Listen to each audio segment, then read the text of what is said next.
Мына биз адамдар өзүбүз эле күнөөлүүбүз. Өзүң жумсаң эле мусорка кармалып да. Ушак бүт мусор төгүлгөн жер. Кичинекей балдар буттарын кессе эмне болот? Өлгөн балыктар ушинтип тизилип калат да.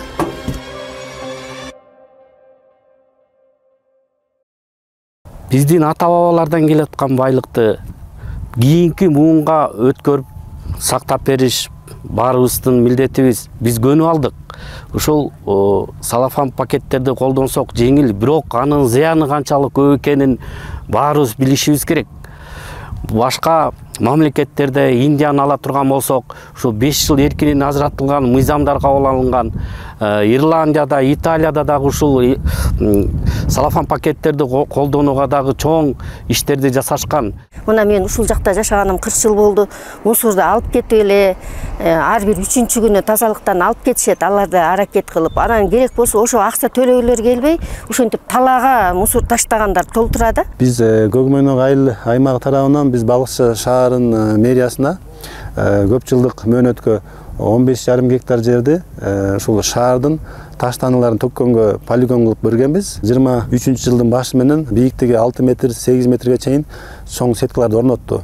Анан өзүңүздөргө маалым болгондой, бул биздин аймакта улаан санташ деген шамалдар болот. Бул мусор таштаандылар, салафандар асманга чейин бир 30-40 метрге чейин көтөрүлөт дагы. Ушул Сүкөлдү көздөй, анан биздин ушул жайыттарга, жакын калыска жайыттын баарына тең ушул учуп атат да. Негизги туристтик объект болгондуктан, ушул жылга көлбүскө ушу 1 миллиондун тегерегинде туристтер келет экен да. Жана таштанды маселеси дагы өзүнчө орчундуу роль ойнойт ушул табиятта. Анткени себеби айта кетсек, акыркы жылдар ушул пластикти көп колдонуу менен катуу таштандыларды морфологиялык составын карасак, ошондо ушул пластик отходдору болжол менен бир 20%-тин түшөт экен да. Президентибиз Садыр Жапаров олуттуу басым жасап, бүгүнкү күндө ысык көл мурдагыдан да коргоого жана аяр мамилеге кылууга муктаж экендигин белгилеп, кечиктирилгис чараларды көрүүгө тапшырма койду.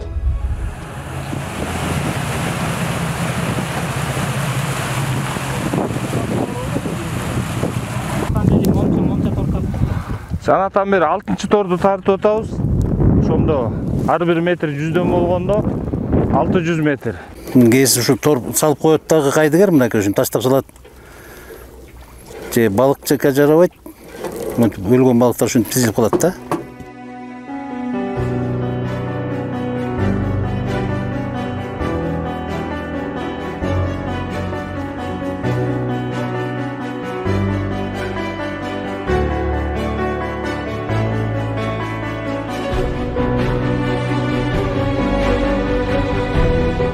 Мыйзамсыз колдонулган синтетикалык торлорго атайын Кыргыз Республикасынын укук бузуулар жөнүндө кодексинде атайын беренелер менен айыппулдар каралган. Өзүңүздөр көргөндөй азыр эски көптөн берки калып калган синтетикалык торду чыгардык. Ошонун ичинде өлүп калган жанагы сасып жагымсыз чыкты, балыктар да чыкты.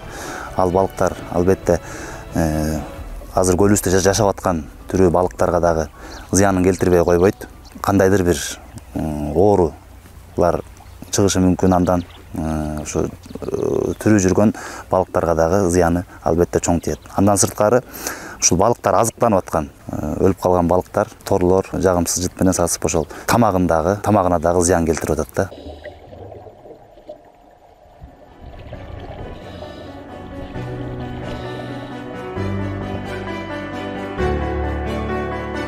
Көлдүн үстүнөн билинбейт экен, мусоркачы көлдүн астынан кадимкидей жаман болосун да суунун астына. Көзүң жумсаң эле мусорка кармалат да. Бүт эле баклажка, суу, пиво бүт эле ырытып беришкен да. Абал өтө оор. Мусор аябай көп. Көбүнчөсү эле бакалашка, пакеттер көп аябай. Пакеттер каяктан болот десе, мында ойлонуп келсек шамалдан эле болот экен. Сууга киргенден кийин кайра чыгып, кайра кирип негизи болбойт да андайчы. Бир кирген соң 4-5 мешок толтурабыз. Парашют бар, парашютка үйлөп, ийилеп, өйдө көтөрүп чыгабыз. Азыр мисалы жарым саатка иш болду, 10 мешок чыгардык. Кантип ушуну сындырып кантип сууга ыргытып ийген адам кантип өзүнүн ошо сезимин кандай болбосун алып билбейм ушуну кантип эми ушуну өзүңөр элестетсеңер эми суунун астына жатат да өзүң тебе элебесиң да башка бирөөнүн баласы тебе эле болсо да кандай деген жүрөк ооруйт да. Жаңы эле түшүп калыптыр. Тирүү экен дагы деле.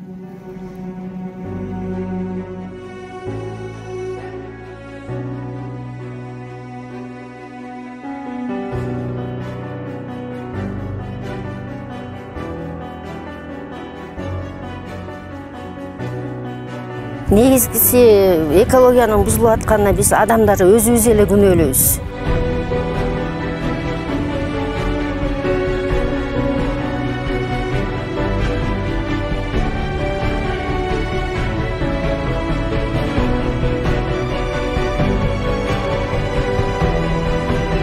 Чыксаң, мына жолдон карап өтсөң, чийдин баштарында, бадалдардын баштарында салафандар мондай жабышып турат да, кишинин жүрөгү ооруйт көрүпчү. Ал деген көлгө агып атат. Салафан ошол балыкчыда шамал учуруп, эми балыкчыда шамал катуу болот да. Мунун баары бар көлгө түшүп атат. Мындай көлдүн түшкөн кезде көлдүн түбүндө бүт салафан, баклашка. Свалка жактан өтүп баратканда бүт эле карасаң жаман кызыл-тазыл пакет менен гүл болуп калган да, ошол кызыл-тазыл пакет менен гүл болуп калган. Анан аларды көргөндө мындай бир кересте зээнгей туристтер өткөндө ошолорду көрсө кандай ойдо калат. Өзүбүздүн дагы малчыларыбыздын дагы малчыларга аябай зыян келтирип атат. Айрыкча уй баласы ири мүйүздүү мал жейт экен, уйлар. Жегенден кийин бир кандай бир убакта ашказандан топтолуп отуруп, тамак сиңирбей, малды арыктатып, анан өлүмгө душар болуп, бир топ малчыларыбыздын малы кырылып атат да. Анан ошондой эле бул жайыттарыбыз деградация болуп атат.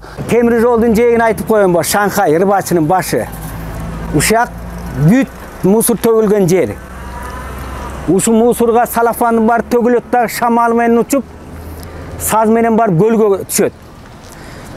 Эми ушу биз парламенттен да суранат элек, президенттен да суранат элек, ушу салафанды пакеттерди, ана бу баклашкаларды жойсо. Айнек деген бар, кагаз деген бар. Ушуга өтсөк, ушу кыргыз элинин, бу ырбачынын тургундарынын мнениясы ушундай. Салафан пакеттерден колдонбостон, экологиялык пакеттерди мындайча айтканда ошол кездемеден жасалган, жана ушул терс зыян алып келбеген ошо баштыкчаларды колдонсок эң сонун болот. Мен ошо желим баштыктарды тыюуга мен нафси устоо макулмун. Жээкте эле жатат. Кичинекей балдар буттарын кессе эмне болот? Не деген ушундук? Бул бул жерден көрүнүп турат. Суунун асты көрүнбөйт. Суунун астында аябай көп ушундайларчы. Ушулардын айынан мына перчаткаларыбыздын баары айрык, тытылык бүт кесип кетет, неметип кетет. Тазалыкты сактаганга өтө суранып кетет элем. Мусорларды ыргытпай эле койсоңор. Анан бул биринчи күйгөй, экинчи көйгөйүбүз бул тоорчо. Мисалы бу жерде деле иштеп атып деле тоорго илинген күн болот. Суунун астына адам куткаруу издөө болуп атканда да тоорлор болот. Өзүбүз оролобуз, бычак алып жүрөбүз.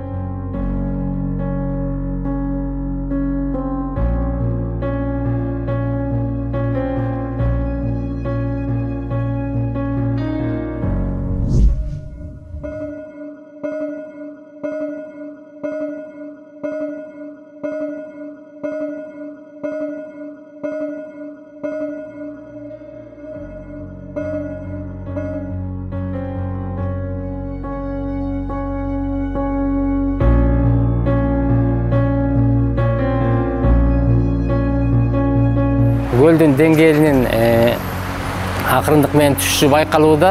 Буга эмне шарт болуп атат? Буга биринчиден жана айткандай климаттын өзгөрүшүнөн тышкары ушул антропогендик таасирлер да болуп атат. Мунун ичинен белгилей кетсек, негизи сууну керектөөдө ушул сууну эффективдүү пайдалануу методдорун ушу көп колдонбогондуктан суунун керектөөсү ошо көбөйүшү менен көлдү суу менен камсыздаган өзөн суулардын көлөмүнүн азайышынан ошо көлдүн деңгээлине таасири тийип атат десек да болот да. Урматтуу мекендештер, бүгүнкү күндө таштанды маселеси курч бойдон калып чоң көйгөйгө айланууда. Таштанды маселесин чечүүдө тез арада тийиштүү чараларды көрүп, бул маселени чечпесек, эртеңки күнү кеч болуп экологиябызга чоң зыян алып келүүдө. Андыктан мен сиздерди баарыңыздарды чакырат элем, ушул маселеге көңүл буруп, Кыргызстаныбыздын келечегине жаңы муундарга таза Кыргызстанды өткөрүп берүүнү каалайт элем.